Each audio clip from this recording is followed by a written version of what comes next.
Hello everyone, it's Turin here, and today guys I'm here with another Total War Warhammer online commentary. In this battle I'm going to be playing Big Bird and the Warriors of Chaos, and we're going to be facing off against our cousins the Beastmen. So as far as my army composition goes, on the wings I have two groups of Forsaken, which are a very good pick against the Beastmen. They hit like trucks when buffed right now. They do have 64 weapon strength, so against like Gores and even against like Minotaurs and their heroic units, pretty much everything with the exception of the Bestigors, they're just going to tear them to shreds. So Forsaken are a very good choice against the Beastmen. But on top of that, a lot of Beastmen players, at least from my experience, are bringing Bestigor herds and kind of mixing them in with the Gore herds. So I am of the opinion that you do need a little bit of armor piercing. So here I do have a front line of Chaos Warriors, and worst case scenario, if they bring a ton of Gore herds, they're going to struggle against the 100 armor of the Chaos Warriors here. So I think that's a pretty good pick, and it's worked out pretty well for me. Aside from that, I do have two groups of Aspiring Champions here to support my front line, one group of Forsaken in the back that I'm just going to kind of use to plug whatever wounds come my way. I do have a group of Chaos Warhounds over here, one group of Halberds in the back just to give me a little bit of anti-large against Gorbulls and against Minotaurs and things like that, and a Dragon Ogre Shaggoth. As far as my Lord goes, I do have the Scroll of Shielding on him, just to kind of, I'm going to be running around and trolling a lot with this guy, so I really want him to be as tanky as possible. So I do have the Searing Doom here. But aside from that, I didn't bring any other Lore of Metal spells. I do also have a Lore of Death Sorcerer in the back, so he does have Fate Abuna and Spirit Leech. And also getting that Winds of Magic regeneration from the Life Leeching, I think it's going to be pretty good for spamming Searing Doom. So I'm really pushing my Winds of Magic to the limit, but hopefully it'll work out for me. For my opponent over here, he does have some Centaurs with great weapons over here, and I actually didn't see these guys. So my opponent really sneaky. I don't know if it was like the lip or the way the high ground was, but he hid them really well. I didn't notice them, and you guys will see. He gets some pretty good jumps on me here in a minute. Aside from that, he does have a front line of Gore Herds. Not a bad choice. These are the upgraded Gore Herds, or not upgraded, but recently buffed with the dual wielding weapons here. They have 36 weapon strength and trade pretty well. They do have the Primal Frenzy on top of that, which makes them quite strong. So aside from that, he does have some secondary Bestigor, so thankfully I did bring some armor piercing. He does have a Brace Shaman with Lore of Shadows, so he has a nice Pit of Shades. Looks like he has Enfeebling Foe. Is there the Withering? Let's go ahead and take a look here. So Pit of Shades, Oakum's Mind Razor, and the Withering, so very good stuff. On top of that, he does a Malagor the Dark Omen with Vile Tide and Devolve. So Malagor actually has like, I don't think he's as competitive as Morgr, but he does have a bit of a niche. He does have the Something Wicked comes his way, so around himself he gives a negative leadership buff to your opponents, and he also has Unholy Power, so essentially he gets extra Winds of Magic. So, and what is this last one? So Bestial Surge, so affects allies, yeah, map wide. Wow, 24% speed and 10% vigor, so that's actually pretty good. I've been wondering why I've been seeing a lot of Malagors lately. I don't know if someone else was like doing a guide with them or something, but seems pretty good. On top of that, he does have two Minotaurs. They're decent against Chaos because they do pretty well against like traditional armored troops, and even against Forsaken they'll do okay, but still I'm not a fan for the cost, and I think it's better to just get more infantry, but we'll see how they do this game. So my opponent is advancing on me pretty aggressively, and I got the mighty Big Bird coming in. I thought about like poking in, but this was actually the first game I played with him on ladder, so I didn't want to be like too risky and charge in there and get like snared down or have something funny happen, but I quickly did realize that he doesn't get snared. His pathing is so incredibly good, but I was so zoned just playing around with Big Bird, not paying attention, that my opponent gets a great rear charge. So you can see his Bestigors, or Centaurs, excuse me, charged into the back line by Forsaken. That guy does like a full-on somersault, but a very good charge by my opponent because they're so quick, and I really was just kind of looking at the tooltip for Big Bird, not paying attention there, and he got a great charge on me and really punished me for that.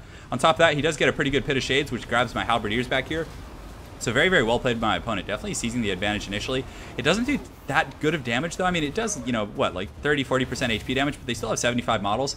I would have liked to have seen him wait and try and get a really good burst there in a minute. So Big Bird over here has engaged, and you can see he's just shredding these Gore herds over here on the far side. And I took some pretty massive casualties here from my Forsaken, but I did get my Chaos Warhounds to kind of chase them down. And Warhounds are a great answer against Centaurs, just do excellent work. And you can also see I do get a Fate Abuna, but Big Bird is just going to go deep. Look at him just flying up in the air, and he can just push through anything. It's pretty insane. So he actually pushes through all of these troops, gets a nice slam like when he lands. I mean, even if it doesn't do the most damage, the disruption is just insane. So he charges in there, does pretty good. You can see the Fate Abuna going off on these guys, and also I do get this Dragon Ogre Shaggoth in here, so he's going to start slamming down on some of these Bestigors and these other units here. And Big Bird, I was just really making a point to like run him around and be as obnoxious as possible. With Big Bird, you don't want to sit like in place too long. Basically, what you look at him just fly through those guys. You want to just like hit something, stick and move, just Muhammad Ali him. But over here, my opponent's front line's doing pretty well. You can see these Minotaurs over here kind of shredding some of these Forsaken, doing some pretty good work. I mean, if they get like surrounded by Forsaken, the Forsaken will be able to do some pretty good trading with them, but they do have some Gores kind of supplementing them, so they're in a good combat position here. But we'll go ahead and, you know, take a look at the effectiveness of them after this battle is all said and done. So still, they're doing good against these Chaos Warriors with the great weapons. It's definitely you know, a counter pick for my opponent, but still his Gore herds are kind of crumbling to some of these Forsaken I sent over here. I do have the Halberds over here, which I sent to intercept these Minotaurs, and they're doing a decent job holding the line. even against the Gors, because the Gors don't really have heavy AP, so they're going to struggle against the armor of the Chaos Warriors. So over here on the side, I do get some Forsaken up and around the flank. They were able to kind of collapse my opponent, but you can see I do have a lot of Chaos Warriors routing. But unfortunately for my opponent, I do get Big Bird and this Dragon Ogre Shaggoth, and I just start doing the WWE Smackdown over here on his caster.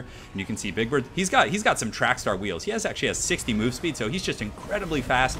You can't really block him either. Like, even against Cav and things, he can push through. He just does an outstanding job. So you can see he gets a pretty good knockback here, and I'm also going to be using the Searing Doom, which will do okay. It's not going to do huge damage against the best of Wars, but, you know, a little bit of poke doesn't hurt, and I just felt like experimenting with it. So I do pop the Arcane Conduit and the Scroll of Shielding on him. I actually used my other Scroll of Shielding on Big Bird earlier, so right now they both have pretty good damage resist, and I feel like a Gorbel would have been pretty nice here for my opponent instead of, like, getting those Minotaurs, but still, Big Bird and the boys are able to kind of terror out a lot of these guys, because I do have 2 units here that cause terror, and they're just fast and mobile and just doing some serious work. So over here on the far side, though, my opponent's Minotaurs were able to clean up shop. He does have 8 models here. It looks like he has 8 here. They took a little more damage here from the Halberds, but for the most part, he was able to win this side of the battle, and you can see a Vile Tide going off. Looks like killing a few of his own troops, but I think he was using that periodically over the course of the battle and really doing some pretty good work against my infantry corps. So over here, the Minotaur's down to 7 models. This other group here is, you know, chasing over to kind of intercept. If I'm not mistaken, did they run over here? Oh, no, looks like they actually just kind of, oh, there they go. They went after my blob here, so the Great Weapons are going to be pretty ineffective against Minotaurs, and you can see the Minotaurs getting some good splash damage and some very good trading, but the Forsaken will do some good HP damage. You can see that one Forsaken with his 64 weapon strength taking down that Minotaur, no problem.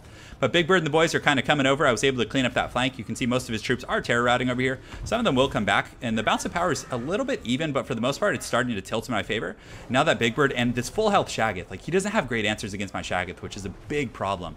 And Big Bird, like, look at that. He even knocks that Minotaur around. Like, his masses, I don't know, like, what the characteristics are that dictate that, but his mass is just incredible. And you can see he kills one Minotaur with his charge and just pimp slaps another one with his cane, and he just is a bully. So granted, he is pretty expensive, so you got to take that into account. But over here you can see that I do have my Death Sorcerer and the Shaggoth, which are a very good assassination duo.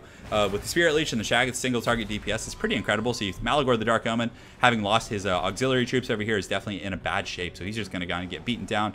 Big Bird's coming over to get on this party, going to teach him the meaning of Sesame Street, having a good old time. And guys, my apologies in advance for the Sesame Street thumbnails. That's pretty much all you're going to get with this character. So over here, he does have a lot of, like, tattered infantry coming back, but the Bird definitely is not going to have any of their business here. Some Minotaurs coming back, but he's surprisingly durable. Like, I thought he would be squishier, but I think the fact that he's so mobile is very, very trollish, because, like, the units can't really stand and hit him because he just kind of is so quick and fast and has pretty good spot. Oh, did he actually impale that guy? Check that out.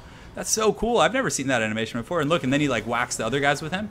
That is pretty awesome. He gets impaled on that that tentacle staff there. So well played to my opponent. It was pretty fun. We got to see Minotaurs. We got to see Big Bird, all kinds of crazy stuff. So it's a really fun game. A good debut for the mighty Big Bird, getting in there, doing some good splash damage. And the terror routing is really strong because, you know, he does kind of drop the frenzy. Well, the frenzy of the Beastmen units kind of wore off pretty quickly in the face of that shock damage.